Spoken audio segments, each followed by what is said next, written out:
funding and all the things that go around in this education discussion take a long time. You can start with that pre-K kid at 4, and you're not going to know how well you did for 12 or 15 years.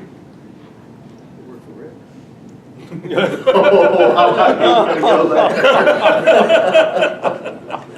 You give him a mic. That was just for the table. Maybe you, JD. There was a snide comment made up here for those of you in the back of the room.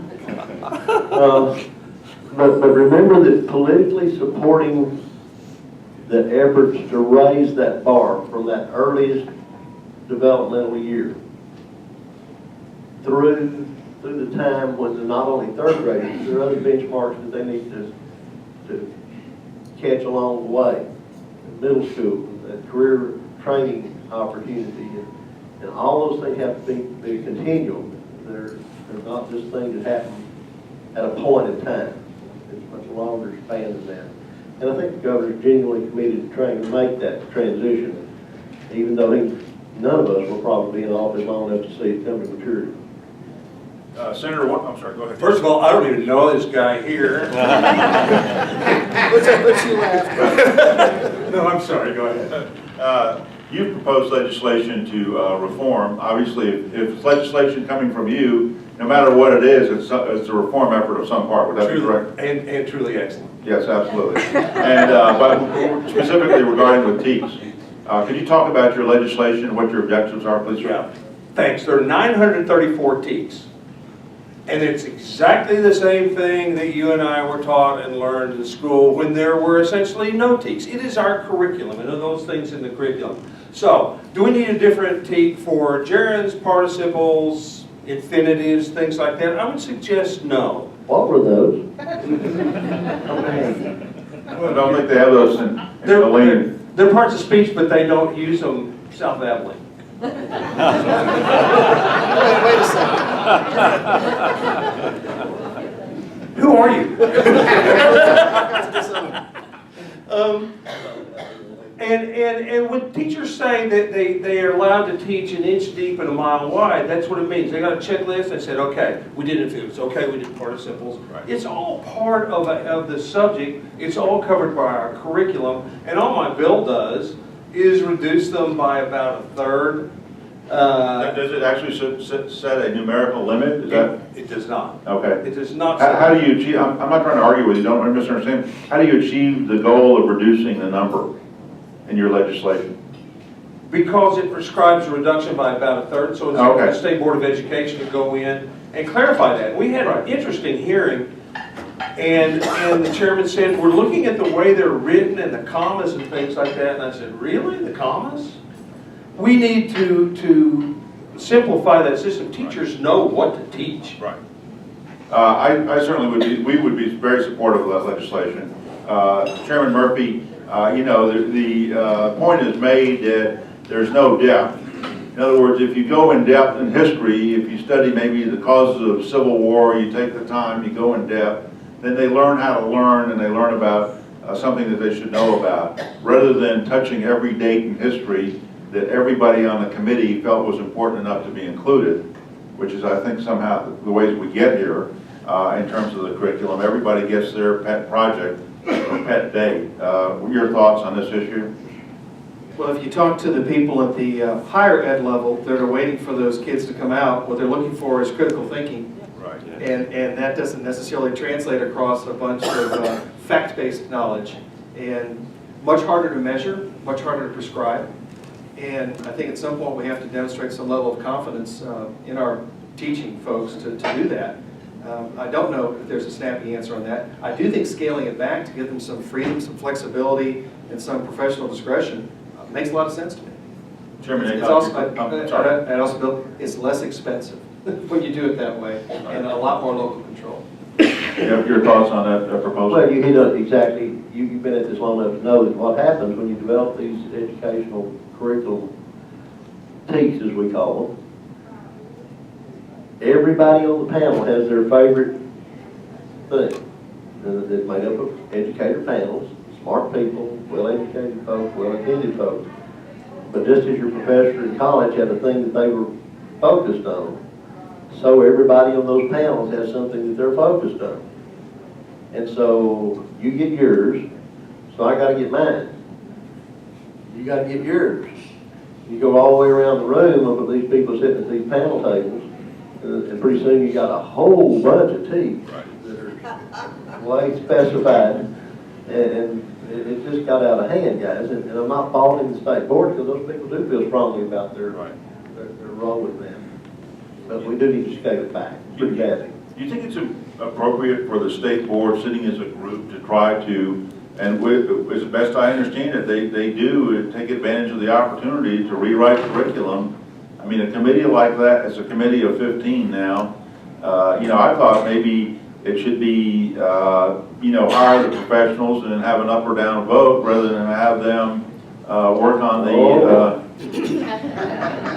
Senator Seliger was anxious to that one. Yeah, thanks. Senator Seliger was anxious to touch on that one. What do you think? I am, because I introduced a bill one time that said curriculum to be determined by juries of teachers, active teachers in that subject area. Yeah, and I think most of the members of the State Board of Education, because that is their turf, were absolutely apoplectic over the thing. And why doesn't that make perfect sense? Who else should do it? Me? No. Chairman Aycock, you care to comment You're on getting out of it? I thought I might. taking away the God-given authority of the State Board of Education to set curriculum? Remember, they're elected in much larger districts than any of us. I know. Oh. Chairman Murphy, any thoughts? Yeah, I mean, I think the state board, as Jimmy Dunn said, they're an elected body, and I think the constituents want to have their elected people having some input to the process. Right. But I don't want to see them replacing the process and duplicating the process. So it really needs to be set some boundaries and some direction, and I think supervise. They're going to be mad at you. Well, that's what I do for a living. I get people mad at me, so I'm fine on that. I'm not running for office anymore. I'm done. I've been cured. Thanks. It's no secret that the state board has had a weaving path at times over recent years, for lack of a better description. At times they've been more, we're going to take charge of the curriculum and we're going to just write it with 15 of us. And at other times they've used more of the approach of we're going to use some expertise from outside, we're going to use some panels.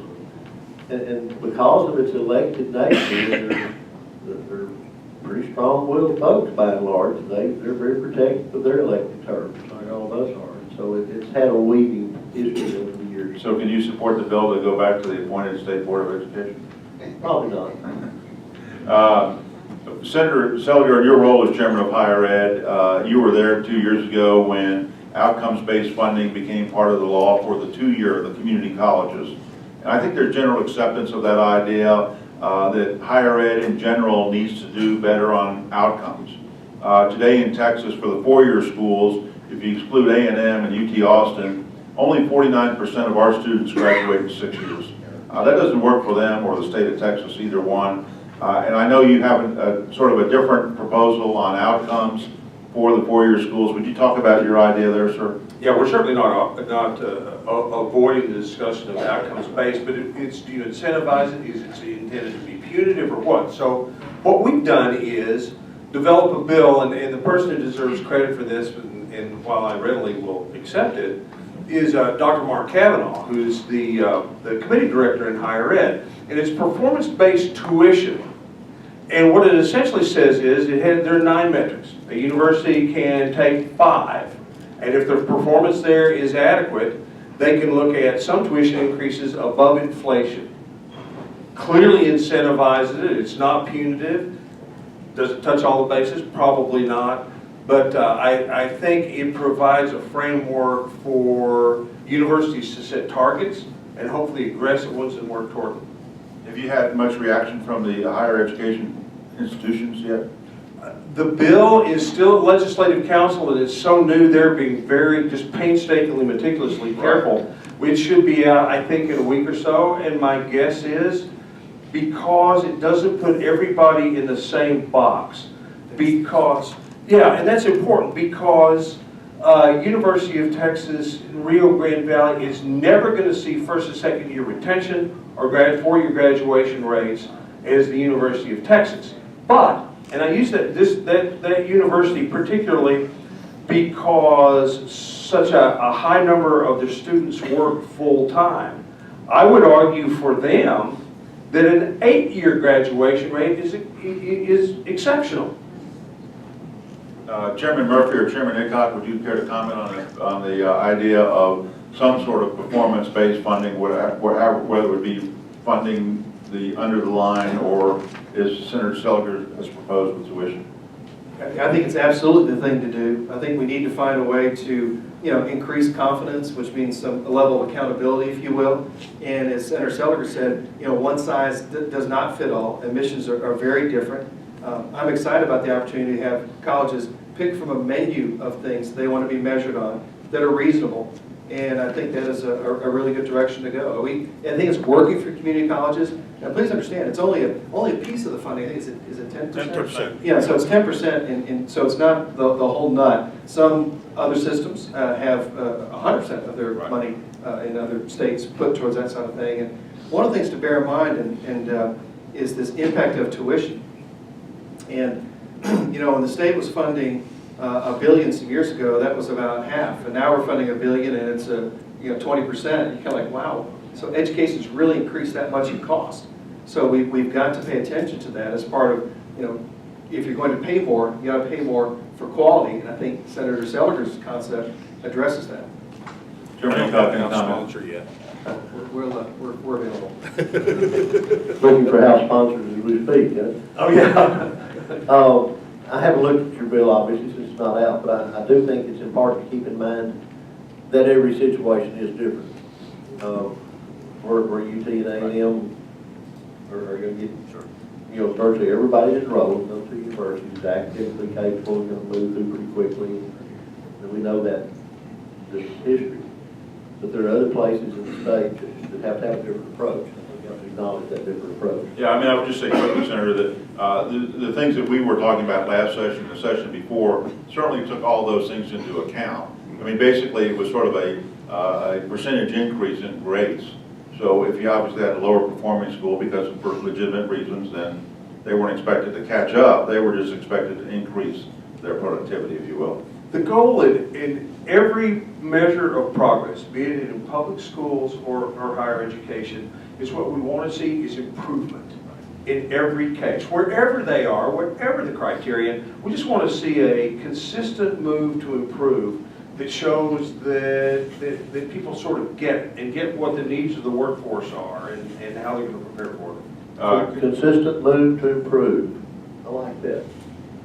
So I can turn a phrase. Turn a phrase. I was told you may need to leave a few minutes earlier. So I know one of your favorite areas is tuition revenue bonds. Now, can you explain why they are misnamed and what your thoughts are on construction on college campuses? They're misnamed because not all capital construction is done with bonds. And in fact, I'm opposed to it being done with bonds. I've got a bond bill. I think it ought to be done with cash, and that cash is available. And I don't, there was an interesting article, this is completely off the subject. There's an interesting article in the Wall Street Journal that said, when should you incur debt and when should you not? And you should incur debt when it's going to be for something of increasing value.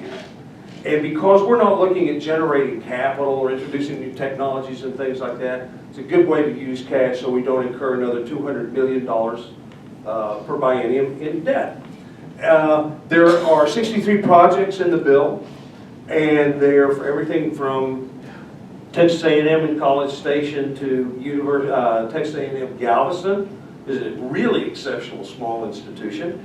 And there's some emergency items in there that need to be done sooner than later, like an old oil field warehouse that's being used as one of the primary academic buildings at A&M Galveston. One of the primary academic buildings at A&M San Antonio is 12.5 miles from campus in an urban setting. That's sort of ridiculous.